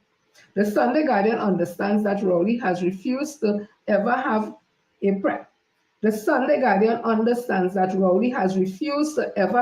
private meeting with the former Prime Minister. Party insiders said Manning has a habit of saying one thing in private meetings with Rowley, but then posting a different story on his social media page. They claim that this was the real reason behind the call for Manning to meet with the party executive and not Rowley alone at Balize House last week. Manning kept saying it was a disciplinary meeting, but he was really meeting with a party executive almost to have witness around, one insider said. The two met 3 times in private, which coincides with posts from Manning on social media. The Sunday Guardian was told that Manning asked Rowley for 5 minutes of his time at Parliament on Friday, and when Rowley refused to comply, Manning took to his Facebook page on Friday to announce that he had doctor's appointments for the rest of the year and would not be able to be screened by the committee until January 3rd. This after the PNM already extended Manning's San Fernando East screening deadline to December the 15th, and again yesterday to December the 22nd. Party insiders said that they are not likely to change their minds because of what they describe as Manning's high-handed approach. General Secretary of the PNM, Ashton Ford, yesterday said that Rowley was expected to respond to Manning's statement soon.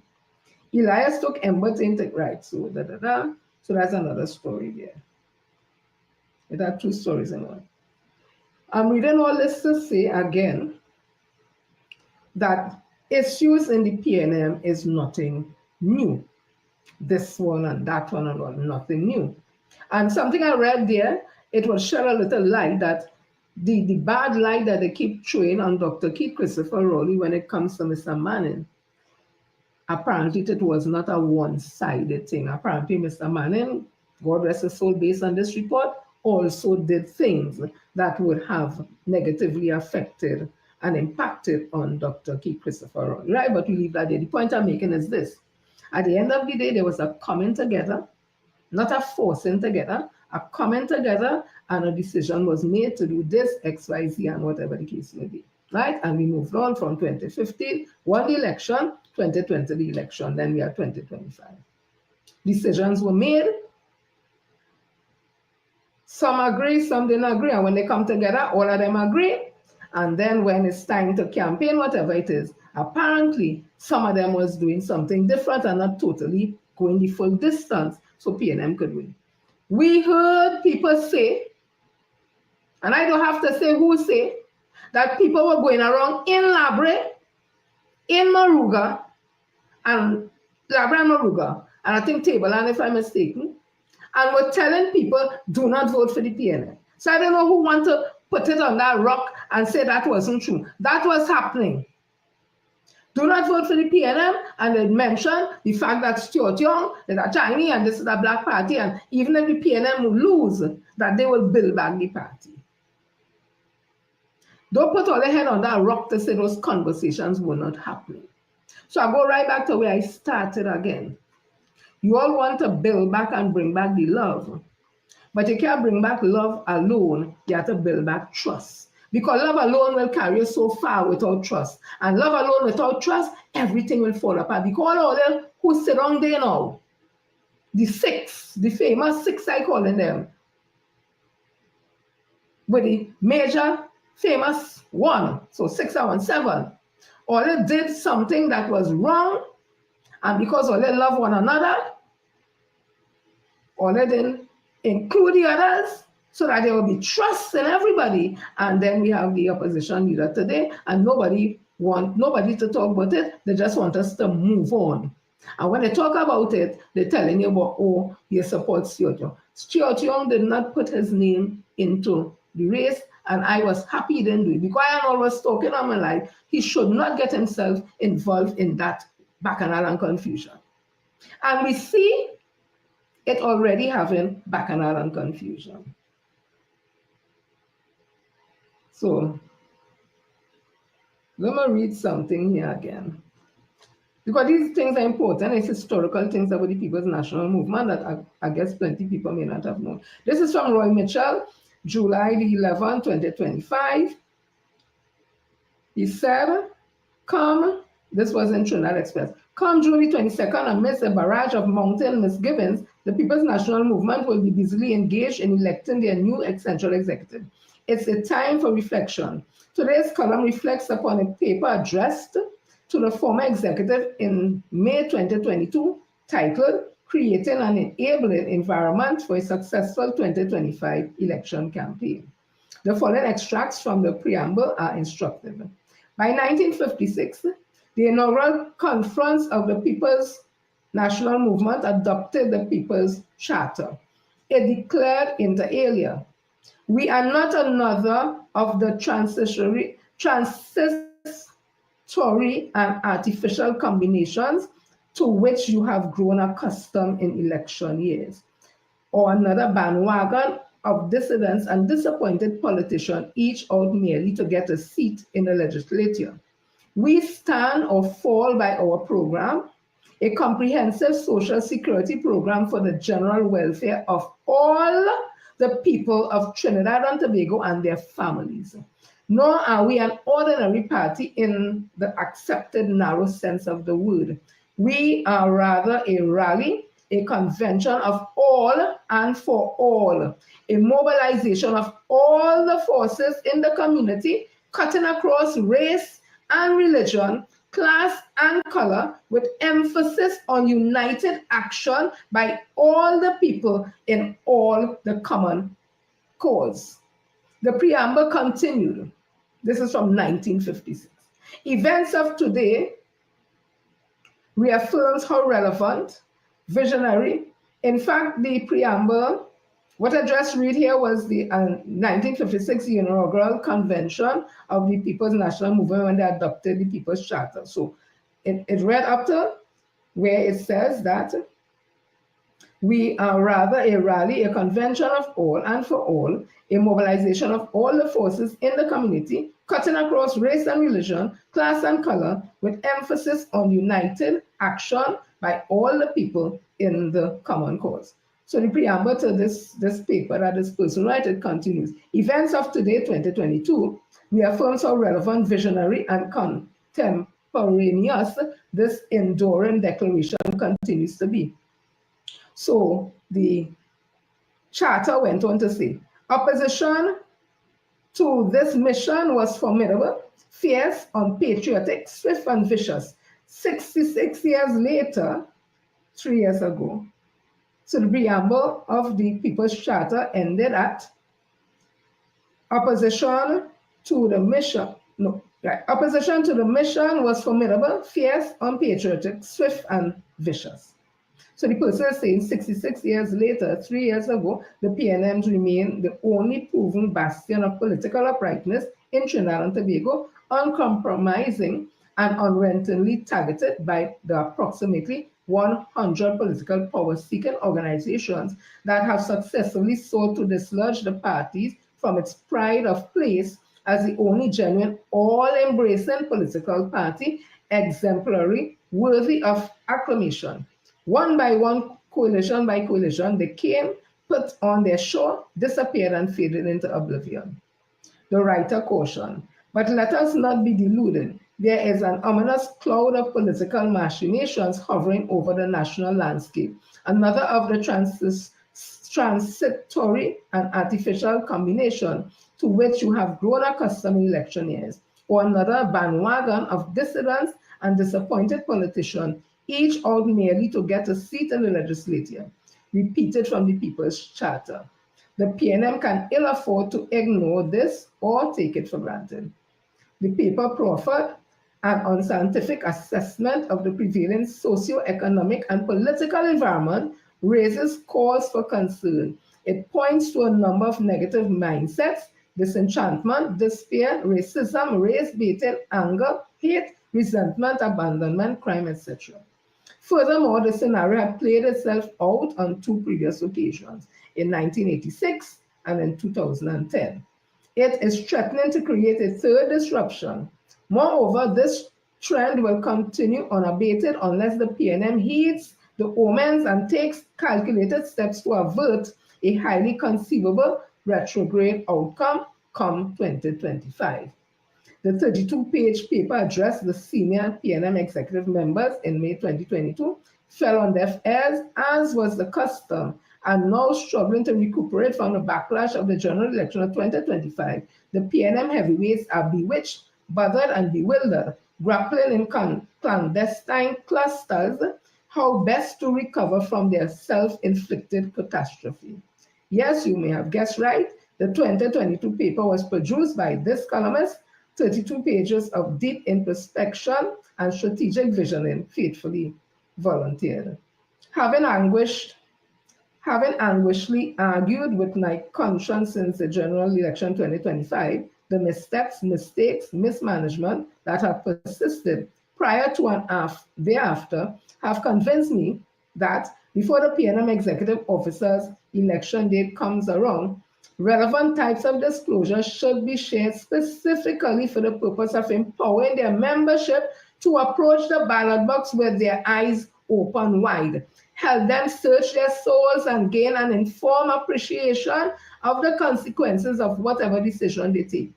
Included in the 2022 paper is a 12-point plan to that.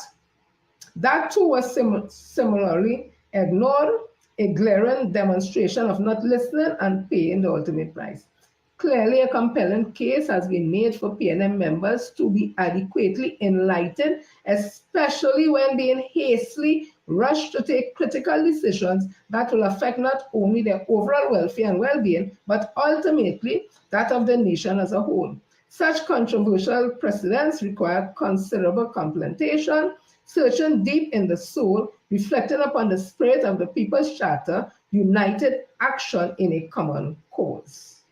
Categorically embodied within the 12-point plan were mechanisms to diffuse internal relationship issues, innovative approaches to incorporating the nation youth, recalibrating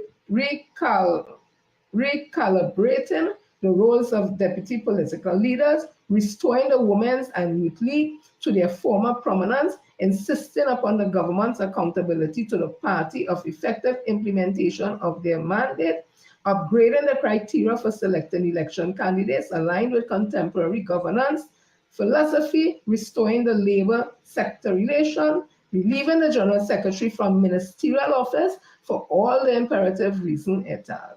Come June 22nd, search your soul, may your conscience be your guide. The writer of this piece is Roy Mitchell, a former special advisor and coordinator of the National Tripartite Advisory Council.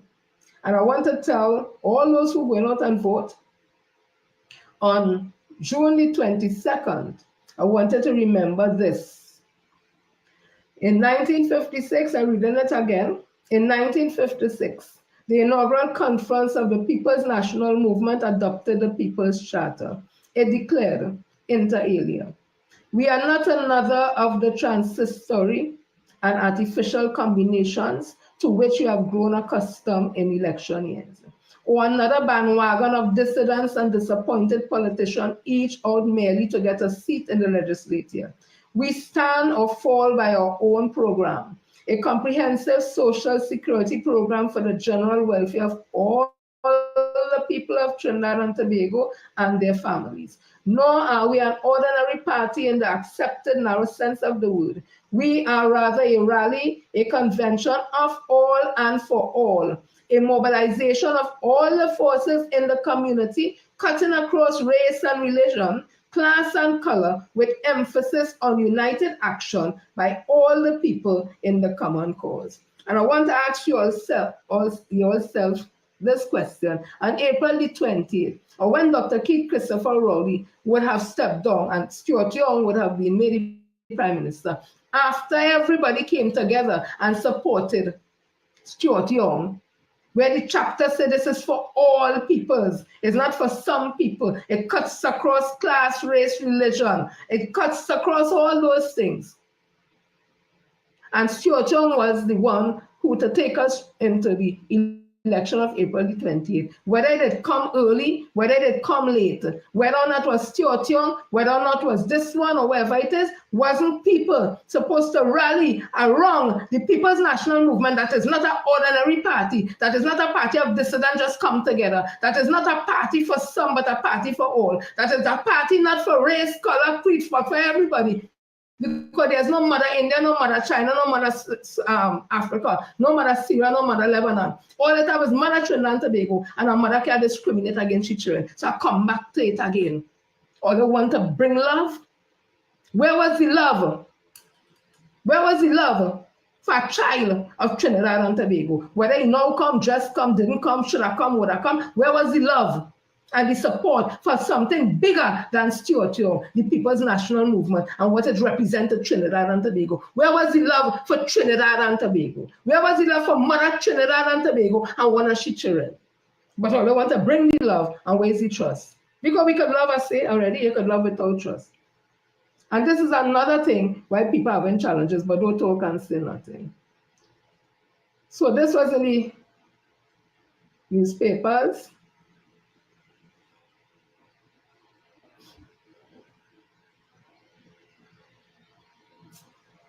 Oh God, I don't want to see.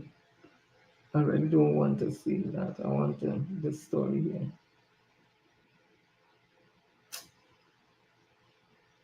Where's this thing? So this thing does get trouble, boy. Oh gosh. I don't want to just say what I didn't read, but I'm trying to get a story open.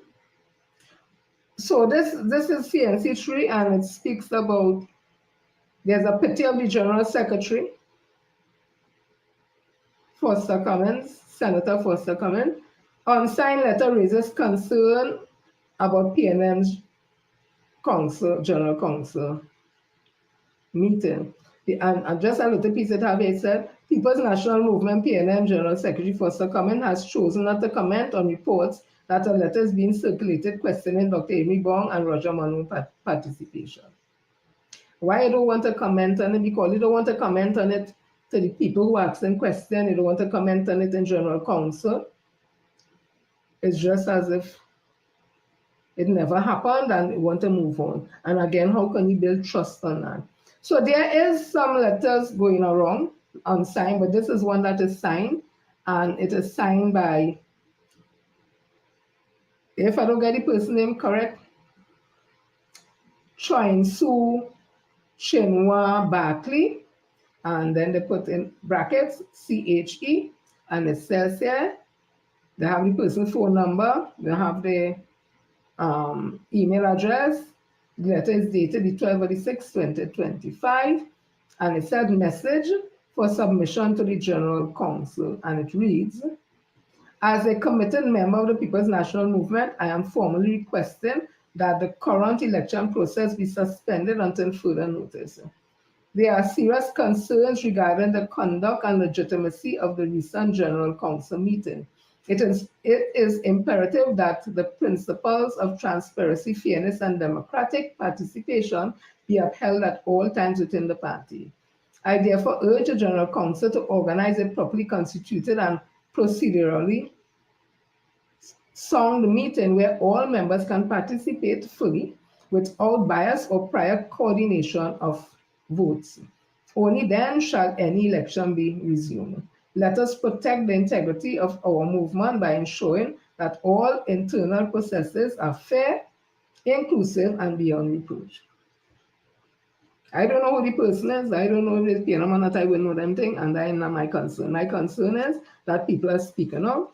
People are speaking out about the unfairness that they see happening. People are speaking out that they're feeling that the election will not be fair and free. People are speaking out about the things I would have spoken about, where they had the caucus and just 7 people, and out of that they had the opposition leader, and then we had the voting for the interim chairman of the party when Stuarton would have resigned from that post, and also I think, if I'm not mistaken, Mr. Rowan Sinanan and something. Those things are still there. And if you all want to do better than Dr. Keith Christopher Rowley, who always say was a tyrant and a this, and all they couldn't talk, all their voices were stifled, then what you all doing are the same thing? And then all they have all the people on social media, when they put up anything that we find to be contradictory and we put up the correct thing, they call them trolls now. So PNM call them PNM people trolls. So it's trolls now. And I want to tell the goodly member of Parliament for St. Anne's East, tell your close family member, madam, that if he's on social media giving people talk and talking about who on the white line and who is a top dog and who is this and whatever it is, and when he get response back, when he get the answer back from the people, they're not calling trolls, he had to know how to take it. And if by chance you are referenced in the response, he had to know how to take it, because you, ma'am, you are a member of Parliament for St. Anne's West, St. Anne's East. You are former member of, you are former education minister. So you are a public figure. So you have to take talk. So if your close family member or they want to give people talk on Facebook and think that your name somehow ain't gonna come up in it and telling me, leave you out of it, come for him and all that, nobody coming for nobody. We having conversations, and as I say again, it seems somehow they can take the answer back to the questions that they're getting. Because I tell the next one, because he knows everything about Mr. Manning. I don't know everything about Mr. Manning, so I ask him question. I asked him because he should know, because he knew everything about Mr. Manning. Who are the 3 women that Mr. Manning say he don't trust at all? And out of them 3, one of them more dangerous as anybody else. Ask that question. Ask the next question again. Who had the opposition leader, now opposition leader and political leader, People's National Movement, who had her in wilderness? She admits she was in wilderness for I think 9 years or something. So who had she in the wilderness, political wilderness? Who had her? The one who always either say he's penny panty, they don't call him we troll. Who had her out there? Because you know everything about Mr. Man. And I don't know nothing about Mr. Man. I don't know everything about nobody. I just read, understand what I know, I get things, and whatever the case. I don't know everything. I can't know everything. I don't want to know everything. Who had her in wilderness? And who takes she out of that wilderness? Who take her out of that wilderness? Is it the same man they call him arrogant and he this and he had no humility? And is that the same man? Who they talking here? Who give them the political life? Who give them that? The man who they say arrogant and had no humility and this, who gave these? This is a heartfelt thank you. It's very difficult to tell Dr. Rowley thank you for one thing, because there are so many things I would like to tell him. Thank you for 5 years of service, the stability and the leadership that he has given to Trinidad and to be able to. That is what I admire about him, his passion. It's about seeing you as a human being. For looking at this young lady At the highest level. As an ambassador at the United Nations. Love and passion for character. You for your faith in our future. Thank you for your faultless faith in our destiny. Right? Who give all of them the political standing? The man who today they throwing shade at, that he arrogant, no humility, and he couldn't talk, he was stifled. Me and say the man was perfect. No man is perfect. I not a part of General Council. Not more like I tell all you. If that's what they're saying is true, nobody can talk to me anyhow. I go answer back to see. That's me. I don't know about all you. Me and say no in no space so nobody bother me up. If that's what they say, this happen and all they come talk, I dey talking. If I get thrown out, whatever my business. All should know that the kind of person like me. But all of them today, who sing the man praises, and that's the hurtful part. So that's what I say. With friends like some of them people, you're better off with enemy. Because you know your enemy. But see when they're pretending to be friend, and that is what they do. This is my opinion I'm giving. That is what they do to MP Stuart. Pretend that they support and cutting up the man behind. And listen to the charter, the PNM charter again, like them know nothing about the history of the People's National Movement. And no disrespect them as delegates where we talking truth, because the member of Parliament for Rima, who is the opposition leader and political leader, say the infrared criticism only come with the love. You will not make a good chairman of the Women's League. You will carry the Women's League nowhere. Your attitude is very standoffish. Not one person says so, not two persons, not three persons, not four persons, and people will see it. Your attitude is very standoffish and cold. You feel like you're better than people. How will that translate to the ordinary woman? How will that translate when the Women's League is the powerhouse of the People's National Movement? Because the Women's League, if all of here, Miss Marilyn Gordon, who is destined to testify about it, she was original Women's League. And she spoke, that is the Women's League used to go out and canvass. No man never used to go out to canvass for election. It's women. Her mother was one of the women when they canvassing in Bataria. They started to shoot after them, they had to jump in canal and like all those things. It's a woman. They were powerful. When they step out in the white uniform, the charcoal stuck in the black shoes, the hair in the what you call that twisting there? Oh gosh. Beehive.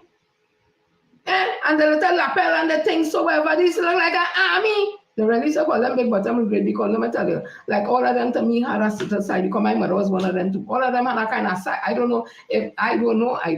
But these are called them fat bottom brigade. And they didn't take insulted because they understood the power they had. Because they come from a line of women. We in this country, if all don't know the history of the Jammets in this country. Jammet is not prostitute, you know. All they don't get tapped all the history. They come from a long line of fighters, female fighters like Queen Nanny. That's where we come from. We come from female fighters like Miss Colette, Francois, Daisy Quick, and so many others I could call. They had that spirit in them. The Women's League under Dr. Nine Gatsby is a bright, intelligent, beautiful woman. I don't see it going nowhere. That is my opinion. Because I don't know what history they're going to teach people. Because the Women's League is not just tea party and have tea parties and have, no, it's more than that. It's about empowering women. Not empowering them to make them feel better than nobody, but you have to empower by showing history. You have to be able to show history. The historical content of the Women's League, what the Women's League meant to the People's National Movement, coming out of the Women's League, it had the kitchen cabinet. Miss Marilyn Godman was made the head of that, coming out of the school feeding program, all the programs it had the village councils, coming out of that, had all those things, community development, where they went to different counties and teaching women handicraft, coming out of Betta Village. That is the history. Or the teaching that to the young generation, the People's National Movement members. No. We're going to teach them to dress and make up and talk hoity-toity. And as nobody agree with all the same people to be telling them all kind of things. That is the history they want to understand what the People's National Movement is and to understand the the People's National Movement, the Charter 1956, where it came from, what it was built for, a party for all. Not a party for black people, because it couldn't exist in a cultural society like ours, a multicultural, multi-ethnic, cosmopolitan country. No black party. Dr. Eric Williams knew he couldn't build no black party. He had to put all the races together because we already came out of the system of enslavement where we already didn't have. So if you were just going to pull only just black people alone to think how it would have gone beyond, not because we didn't have the ability, but we may not have the finance, we may have turned off people, because remember you have to deal with the rest of the world. You have to deal with China, you have to deal with India, you have to deal with America, you have to deal with all countries. This is the Caribbean. So we're teaching the people. Yes, and we was proud of the Fat Ass Brigade, what we have now. So I'm saying all this to say, as Roy Mitchell would have said, search your heart. Search your heart when you go on June the 22nd to vote. And remember what you're voting for. Remember what you're voting for. And I love this charter. I'm going to read it one more time. Remember this when you go to vote. And ask yourself, some of them who putting up the self on slate. That's another thing. Why the political leader of the People's National Movement needed to have a slate? You're already the political leader. Nobody not voting for you. Nobody can contest you. Here's the boss. Stay out of that. Stay out of that. But you're going to have a slate now and making people feel that it's your people. So all the other people who putting up themselves to serve, where you saying them is not your people, let me read the charter again. Because in the charter, it didn't talk about your people and them people. It speaks about all people. In 1956, the inaugural conference of the PNM adopted the People's Charter. It declared inter alia, we are not another of the transitory and artificial combination to which we have grown accustomed in the election years, or another bandwagon of dissidents and disappointed politicians, each out merely to get a seat in the legislature. We stand or fall by our programs. A comprehensive social security program for the general welfare of all the people of Trinidad and Tobago and their families.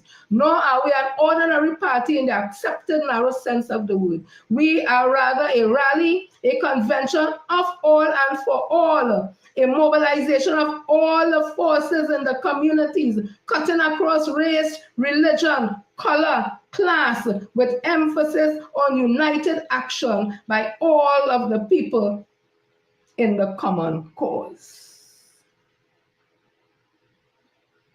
Let me see all here today. Deisha Davison, Keith, Diane, Andrew, Alice, Judy, Jillian, Dana, Jean, Gretel, Ruthven, Jackie, Claudette, Tessa, Gat, Arlene, Augusto, Lioness, Caprice, Gloria, Neville, Hollister, Winston, Merle, Nika, Phyllis, Glennis, Allison, Anne-Marie, Mary, Cheryl, Donna, Cecilia, Lennox, Hazel, Bernard, Delano, Helen, Mary, Caroline, Anton, Emmeline, Francia, Rafi, and Alfred. I want to thank you all again for coming and hang with me. And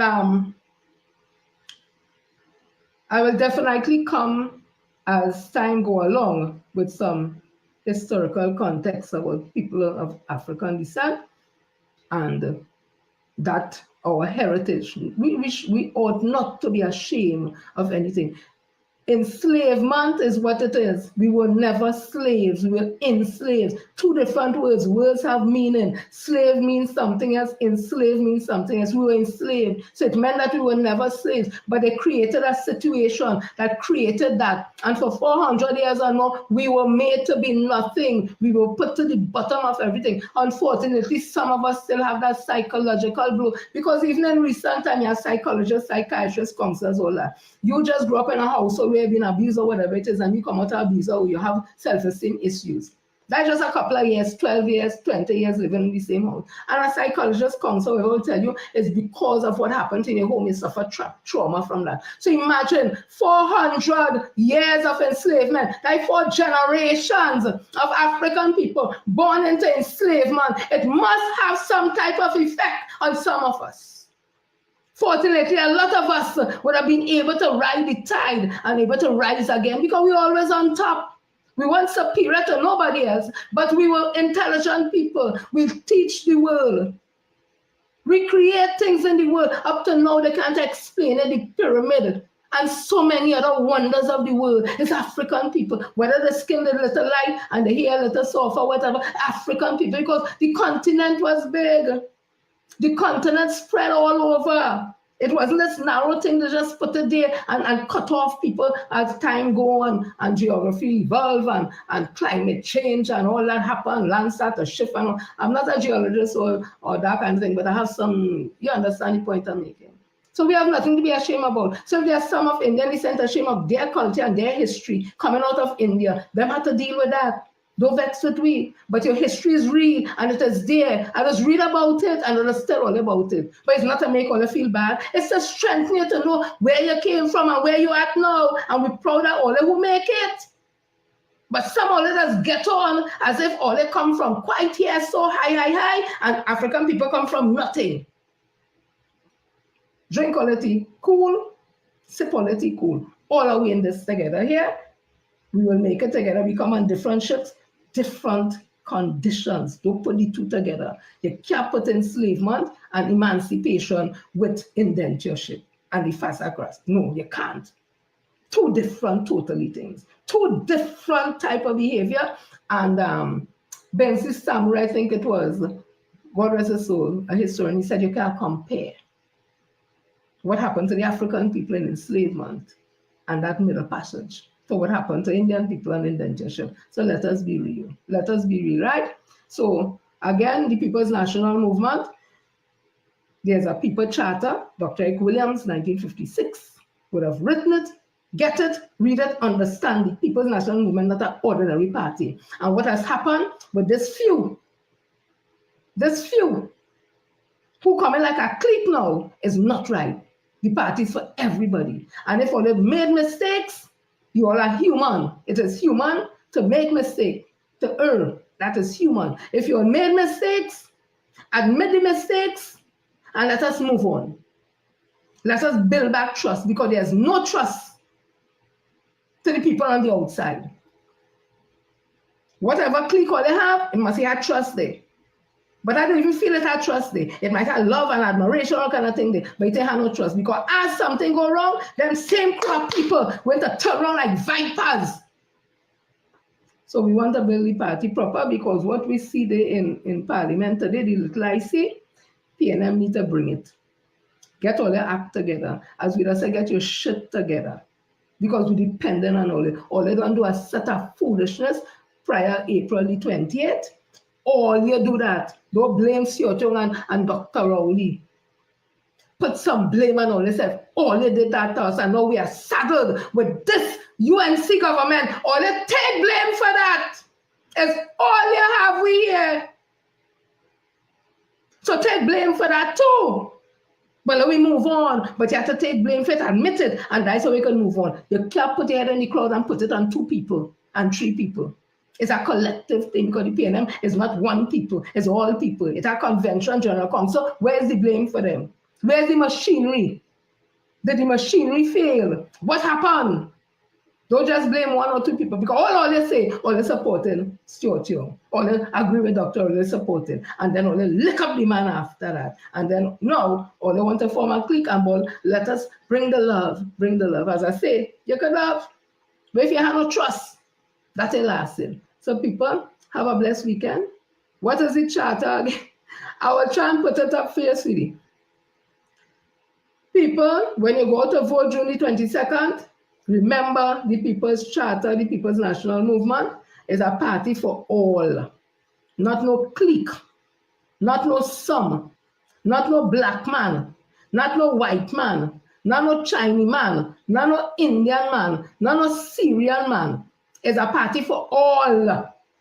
And Mother Trinidad and Tobago, all are we is Mother Trinidad and Tobago trend. And as always forget the first people, please forgive me because I'm from first people, the Garifuna people are St. Vincent. The first people are people that we always tend to not mention in anything. I want to make a mental note every time I come on. It's a big shout out, much love, blessings, everything to the first peoples of this country who were here before all of we come here. Yeah? Those down in Moruga, those down in Lopino, Talparo, and areas where they would have settled. They were the first peoples here. Everybody come and meet them and they were genocide. They were killed out. But we don't like to talk about that, but we still had the tree ship. And not understanding what the tree ship means to the first peoples. It means death, disease, torture, annihilation, brutality. Just as the Middle Passage meant to us of African descent. So people, have a blessed weekend. See you all on Monday. God's going to come in something for something new. This is your Jen, Sister Jenny, Auntie Jenny. And if you want to get formal, it's Miss Jennifer Frederick, another edition of the We Talk Meeting. Stay blessed, stay woke, as they say. And again, with some of them, how they just get on, it's better your enemy than have them as your friend. Yeah? My God. Much love.